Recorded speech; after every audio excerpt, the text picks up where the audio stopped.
Consultant, author, activist, university professor, among other things, Camille Ammoun is today one of the voices of Beirut.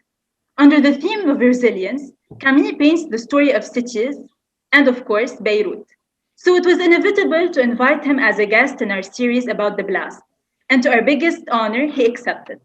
In a mix of three languages, French, Arabic, and English, we will look today at the rebirth of Beirut from another point of view, a literary one. With Demain est mort, la crise est telle qu'il n'est plus question de planifier l'avenir, il faut d'abord recréer le présent. We will look at sustainability and maybe its limits. Without further ado, we will mix sustainability with Lebanese freedom of speech and culture and welcome Camille with us today. Hi, Camille. Hi, Elsy. Hi, Nour. Hello, Camille. We're really happy to have you here today with us. So first of all, could you introduce yourself, your career, your projects, your interests in general? Yes. So my background is in political science and economy. I worked a couple of years in France in the private sector. Then I realized that I was too far from my country and my region, the Middle East and Lebanon. I tried to come back to Lebanon, but jobs were difficult to get at the time. Not that it's easier today. So I found a job in Dubai. And I was lucky because it was a job that was really at the core of what interests me, which is the city and urban development and the philosophy of a city, or the questions that cities are facing today and the issues they are facing. I was for 10 years in Dubai, a consultant in sustainable urban development. During this time in Dubai, I succeeded in mixing my two great interests. One is the urban question, and the second one is literature. And during my stay in Dubai, for this, let's say the second half of my stay in Dubai, so the second 5 years of my 10 years in Dubai, I started methodically writing my first novel, Ugarit, which is set in Dubai and asks many questions that are linked to the question that anybody asks himself or herself when they come to Dubai. Mainly, is Dubai a city? Does Dubai has a soul? What is the soul of the city, of a city? Is Dubai a trend? Are cities progressively becoming Dubais all over the world? So all these questions were with me in my job, but also in my writings. Okay, so where were you during the Beirut explosion, and what were your thoughts and reactions in the aftermath? During the Beirut explosion, I was at a friend, not so far from the explosion, a few hundred meters, if I'm not mistaken. I had just finished my work day. I finished early because I had an appointment. That, of course, got cancelled. So I passed by my friend. We were chatting and we were eating cheese. We hear the first blast. So we joke about it. Like we Lebanese sometimes joke about whatever happens around us, because it's our way of, let's say, being resilient, if you want to use this term, but we're going to come back to this term later.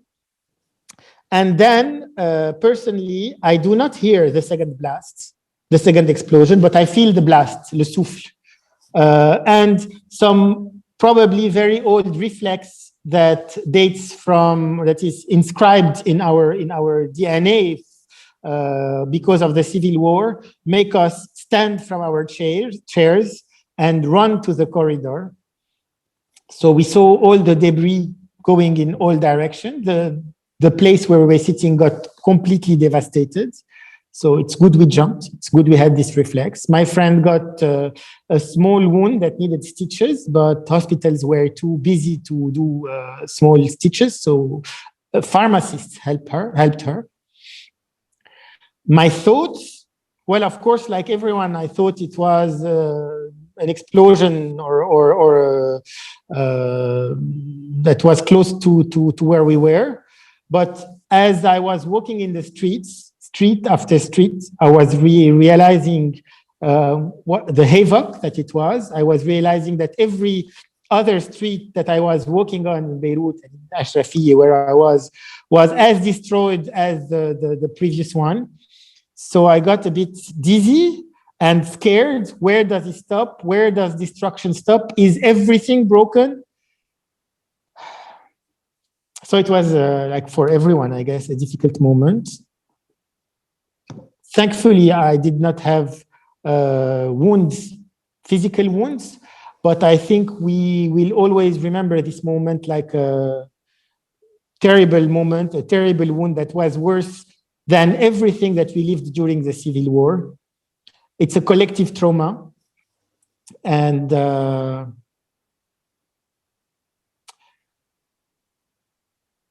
that's it, I guess.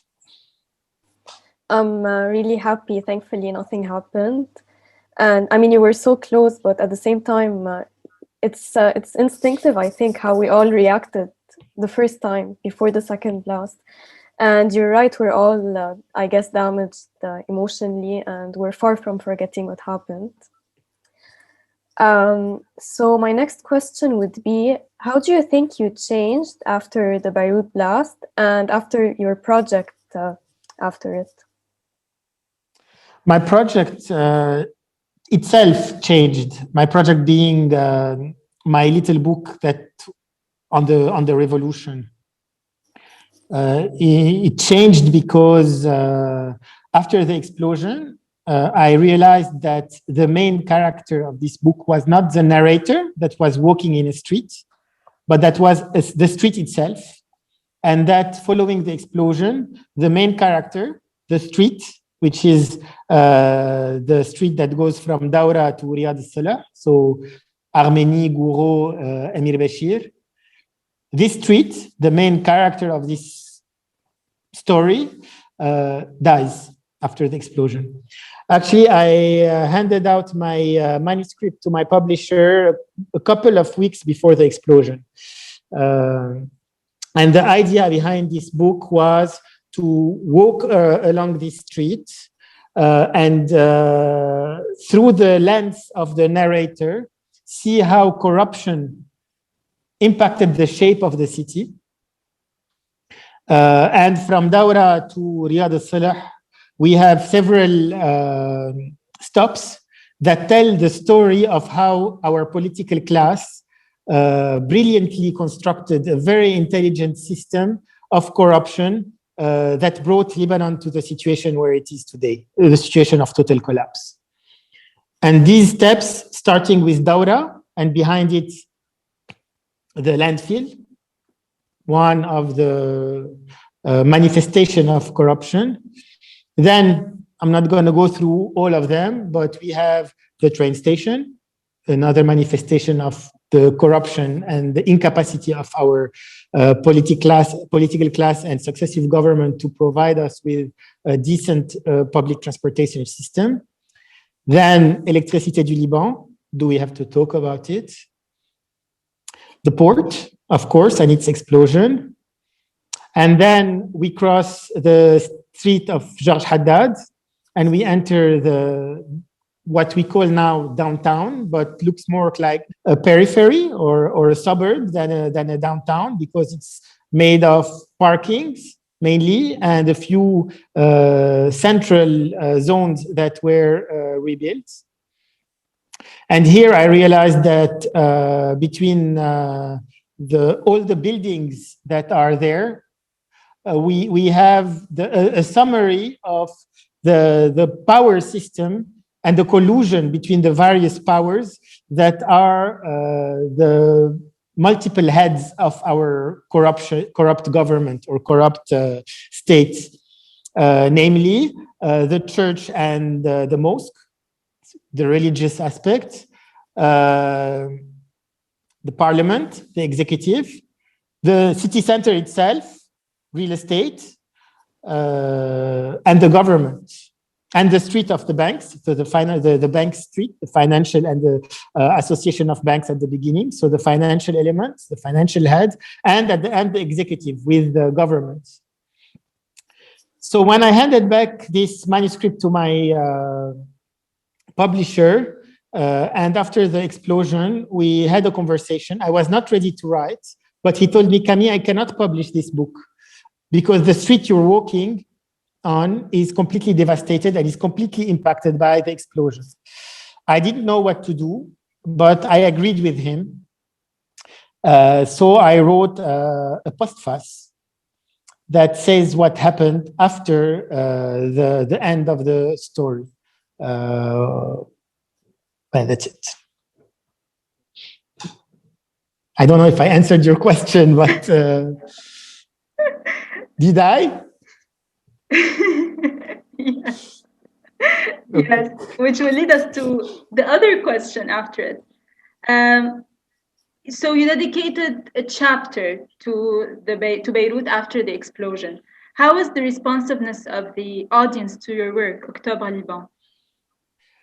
Well, I was surprised because I didn't know to what kind of audience, to which audience I was writing. Was I writing to my fellow Lebanese? Was I writing to a French readership? Or was I just writing to myself to feel, to get something out of myself because I needed to talk about it? Well, it came to me as a surprise that both Lebanese readers and French readers read it, found it interesting, sad, depressing, but also with some hope, but understood it a bit differently. Because it is one story, but it is read or received a bit differently from if you are reading it from inside as at the end of the day, a collaborator, because Lebanese people are part of these pages, of these sentences, of these words, or as an external observer. So another question also about Octobre Liban. So in your works, we hear the following expression about the Beirut Blast, which is "a eu raison de tout." So do you believe that Beirut, if personified, was really dead on that day? Or was it her cry for help because she was devoured by the monster that you emphasized on? Is Beirut dead? No. The quick and easy answer is that Beirut is not dead. Beirut is suffering a lot. Beirut is wounded. Beirut is a victim of a general collapse with what we call in urban studies cascading failures. So everything is failing. Every failure is bringing with it new type of failures: physical, economic, infrastructure, social, etc. And this brings us to the question of urban resilience also. What is urban resilience? A city is resilient if it can ensure its urban continuity over time. But resilience is a word that traveled across fields and disciplines. If I'm not mistaken, it starts in physics, where a material is resilient if after a shock it takes back the form it has before the shock. But it traveled to psychology, where resilience is the way we deal as humans, as individuals, with a shock or a trauma. And then it moved to urban resilience, the definition I mentioned earlier. If we want to look at things from a psychological perspective, we start rebuilding ourselves after a shock or after a trauma through resilience. Lebanese people, and Beirut in particular, that means that the trauma is over and the abusers are gone. The problem for Beirut and the Lebanese people is the abusers are not gone. They are still here and abusing it. As long as they are here, we cannot start our work of resilience. Us as individuals, us as a collectivity, and us as the city of Beirut and Lebanon in general. So I don't think we can talk about resilience until the abusers and the trauma is over. أول شيء بدي أقول إنه who said we can't mix literature with physics and science? Now in the definition of resilience, we mixed both. So without acknowledging it, we see several sustainable development goals themed in your work, among which SDG number 11, sustainable cities and communities, when you focused on urbanization, SDG 5, gender equality, where you highlighted the revolutionary role of women, SDG 16, peace, justice, and strong institutions. First, is there a goal I forgot? And second, what goal do you think is at the front line of rebuilding Beirut? Well, I think all of them are at the front line. Of course, when we talk about sustainable cities and resilient cities, this is fundamental to the city of Beirut. But without the others, I mean, it is impossible to build Beirut without working on gender equality, without working on poverty, without working on all these issues. So yes, you listed the SDGs and you linked them to literature. I really love this question because SDGs are very important, but they are not poetic at all. And all of a sudden, they sound much more poetic and literary when I read this question. So yes, SDG 11, sustainable cities, of course, all over the book. I took notes. SDGs 16. Inclusive societies, so peaceful justice and institutions. And one of the main claims of the revolution, especially at the beginning, was an independent justice. And it's still very accurate today, especially when we see where the port investigation is going. SDG 5, gender equality, you said it. Not only because of the role of women in the revolution, but also because of the issues women are facing in the Lebanese society. And not only the fact that they cannot give nationality to their children, but also their rights in marriage, their rights in divorce, their rights in abortion, their rights, all these fundamental rights that women should have do not exist in Lebanon. Although we look like a very liberal society, which we are, but the institutions do not follow. And that's a major problem in Lebanese society. So their role, but also their condition that is catastrophic in Lebanon. What other SDGs do I have on my list? Of course, SDG 7. You forgot SDG 7, which is ensure access to affordable, reliable, sustainable, and modern energy for all. So, EDL, Électricité du Liban. Yes. Sorry, Elsy, you wanted to say something? We're used to it. We forget about it. We forgot about it, yes. So, of course, I mean, Électricité du Liban is, and the electricity problems in Lebanon are an insult to everything. It's not rocket science to give electricity to 6 million people, right? And still it is not happening. Why? The technical answers, I mean, we can give lots of technical solutions by changing our energy mix, by having a part of renewable, by switching to gas, by working on demand management. I mean, solutions exist, and really, it's not like we want to invent the wheel, to reinvent the wheel. It's just plugging the network, improving the network and plugging it to a source of energy. Electricity exists for a while, so we know how it works. If we don't have electricity today, it's because in a nutshell, by summarizing to the extreme, the cartel that is in power have not found a way to equally profit from fixing the problem.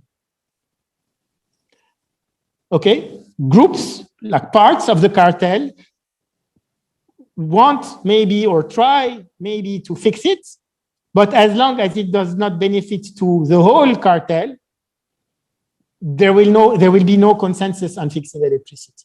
I'm really summarizing and making a caricature of the question, but that's basically what is blocking every problem in Lebanon. It works if there is consensus and if everybody in this cartel wins. If one element of the cartel does not find it useful to them, then they will block it. Of course, it's more complex than that. Of course, some elements of the cartel, some groups in the cartel are stronger than others. Of course, some of them want to reform more than others. But if you want to schematize the thing, that's what you have. A cartel that is in permanent collaboration competition, that is then them very resilient because of this structure, and cannot go forward on some of our problems, most of our problems, unless it benefits them equally, all of them. Another SDG, but we don't have to talk about it, is deforestation. I think it's very important. And I address it when I talk about the river and how it goes up in the mountains and what's left from our forestry, the illegal quarries that are eating the mountains to build concrete on the shoreline. Yes, so deforestation and urban sprawl are also huge issues in Lebanon. So that's for SDGs in literature. I forgot some SDGs. Thank you. Thank you for the explanation. But you made me think of SDGs very differently. Now I'm going to really see SDGs everywhere. So I mean, this little book that I wrote is not the only one that addresses SDGs through literature. So now every time I'm going to read a novel, I'm going to be looking for SDGs. Elsy, what have you done? I'm so happy you are. Thank you so much. Anjad, it's really interesting to see how almost all SDGs are included in your work and how we weren't really thinking of it that way, but now we are. So my next question, if your promeneur révolutionnaire could take the same walk in the streets of Beirut, what would his reflections involve and what would represent Beirut's soul today? The soul of the city. Yes, it's a very complex thing. There's no one definition to the soul of the city. It is how it is vibrant. It is its culture, its history, its relationship to its past, how it projects itself in the future, the people that interact, how they interact, the architecture, arts. I mean, it's a very complex thing. And there is also the raison d'être of the city.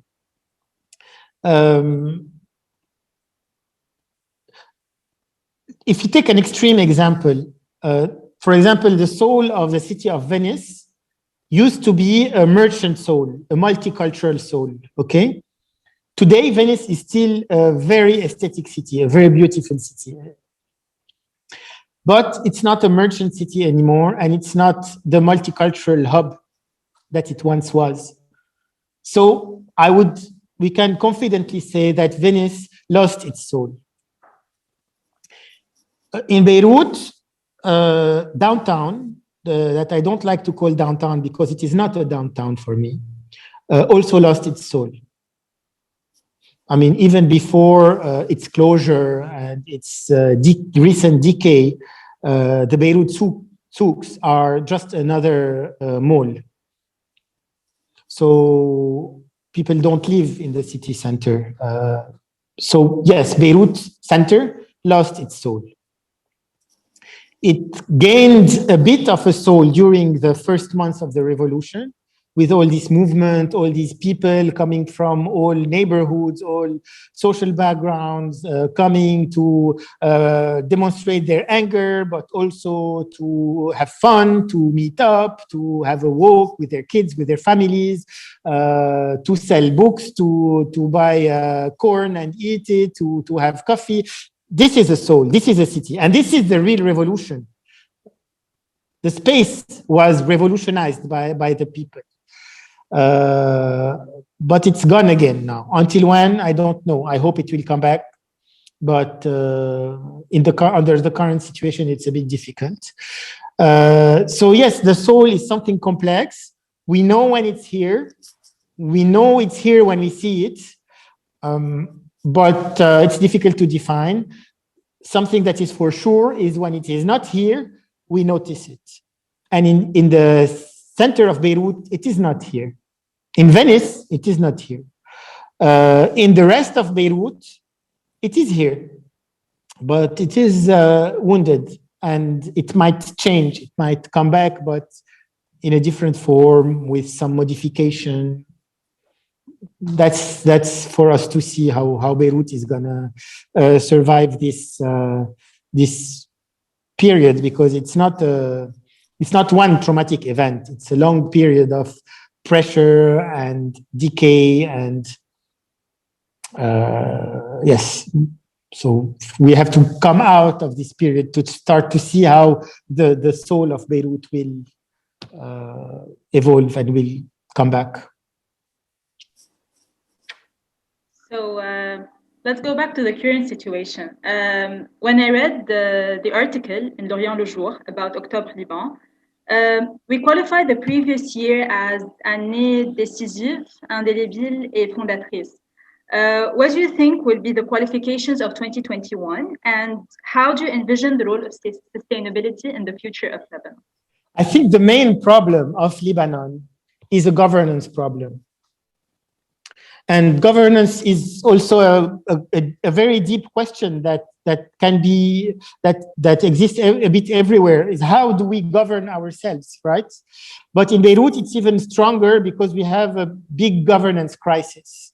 If we do not solve this problem of governance in Beirut, in Lebanon, and in Beirut, we will not move on to the next step. So we can work on a few things here and there. Economic aid, economic reform, etc., reconstruction. But at the core of the problem, we have a governance problem. I don't know what 2020 will look like. I don't know if I'm optimistic or pessimistic.